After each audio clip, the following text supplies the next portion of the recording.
الحمد لله رب العالمين والعاقبة للمتقين والصلاة والسلام على سيد الرسل وخاتم الأنبياء والمرسلين وعلى آله وأصحابه ومن تبعه أجمعين. أما بعد فأعوذ بالله من الشيطان الرجيم. بسم الله الرحمن الرحيم. لقد رضي الله عن المؤمنين إذ يبايعونك تحت الشجرة فعلم ما في قلوبهم فأنزل السكينة عليهم وأثابهم فتحا قريبا.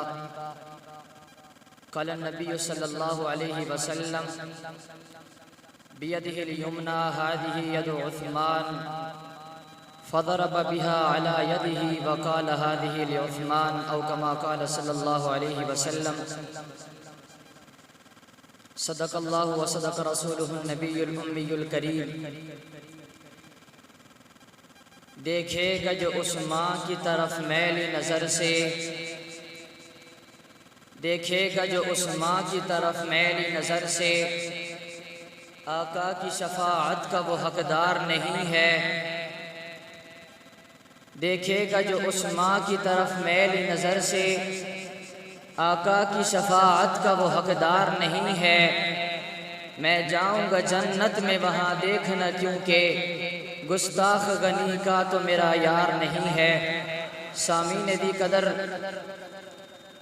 آج اس بزم متکلم اسلام کے اندر سیدنا حضرت عثمان غنی رضی اللہ تعالی عنہ کے عظیم الشان موضوع پر گفتگو کرنے کی سعادت حاصل ہو رہی ہے.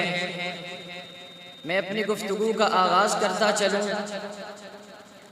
اللہ تعالیٰ نے ہم پر یہ فضل کیا کہ نبی کریم صلی اللہ علیہ وسلم کے تشریف لے جانے کے 1400 سال کے بعد ہمیں ان صحابہ کرام کی ناموس پر، ان اہل بیت عظام کی عزت و عظمت کے تحفظ پر صلاحیتیں خرچ کرنے کی توفیق دی کہ جن کے تذکرے صرف قرآن میں نہیں، تورات میں بھی ہیں، انجیل میں بھی ہیں، زبور میں بھی ہیں، لا ریب کتاب قرآن میں بھی ہیں. اور یہ سعادت کسی کو اپنی صلاحیت سے، کوشش اور ہمت سے نہیں ملتی، اللہ کی توفیق سے ملتی ہے. جو حضور کے ساتھ ہر طرح کے حالات میں کھڑے رہے، یہ کتنے مقدس اور مطہر لوگ تھے، یہ کتنی پاکیزہ ہستیاں تھیں. یہ لوگ اللہ تعالیٰ نے جو چن چن کر پیارے نبی کو دیے، ان لوگوں کے بارے میں پاک نبی نے فرمایا کہ اللہ نے تمام انسانوں کے دلوں پہ نظر کی اور میرے صحابہ سے زیادہ چمکتے ہوئے دل اللہ نے کسی کے نہیں پائے. اللہ تعالیٰ نے تمام انسانوں کے اندر میرے ان صحابہ کو میرے لیے منتخب کیا، میرے لیے چنا، اور چننے والا رب ہے. ہر شخص دھوکہ کھا سکتا ہے لیکن رب کے انتخاب میں دھوکہ نہیں ہو سکتا، رب کے انتخاب میں فرق نہیں آ سکتا.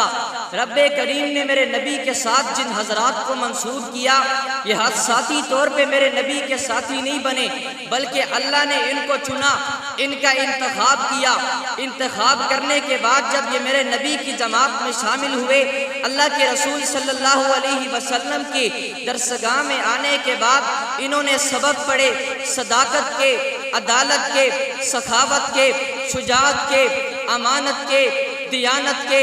اللہ کریم نے دین اسلام میں صحابہ کرام کو سب سے اونچا مقام عطا فرمایا، کیونکہ ہر چیز کی ایک بنیاد ہے. دین اسلام کی بنیاد میرے پیغمبر کے صحابہ ہے. صحابہ کرام میں سب سے پہلا مقام حضرت ابو بکر کا، پھر دوسرا مقام حضرت عمر کا. حضرت ابو بکر، حضرت عمر کے بعد حضرت عثمان کی فضیلت دین اسلام میں مسلم ہے. میں نے آپ کے سامنے قرآن مجید کی ایک آیت تلاوت کی. اللہ تعالیٰ نے اس میں بیت رضوان کو بیان فرمایا. میں آج سے کئی صدیاں پیچھے چلے جاؤ، تاریخ کے اوراق پلٹ کے دیکھو، آپ کو نظر آئے گا میرے نبی نے عمرے کا احرام باندھا. 1400 صحابہ کرام نے بھی میرے پیغمبر کے ساتھ عمرے کا احرام باندھا. میرے پیغمبر مکہ میں پہنچے، مکہ سے 8 یا 10 میل پہلے حدیبیہ کے مقام پہ پہنچنے کے بعد میرے مغربی نے قیام کیا۔ پھر میرے نبی کے ذہن میں یہ خیال آیا، میرے پیغمبر سوچنے لگے مکہ میں داخل کس طرح ہوں، ابو سفیان سے اجازت کس طرح طلب کروں۔ صحابہ سے مشورے لے رہے ہیں، چلتے چلتے پیغمبر کی نظر حضرت عثمان کے چہرے پہ جا رکی۔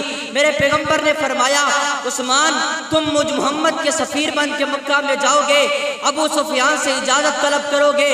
ارے کوئی پاکستان کا سفیر ہوگا، کوئی افغانستان کا سفیر ہوگا، کوئی سعودیہ کا سفیر ہوگا، کوئی عرب امارات کا سفیر ہوگا، کوئی چین کا سفیر ہوگا۔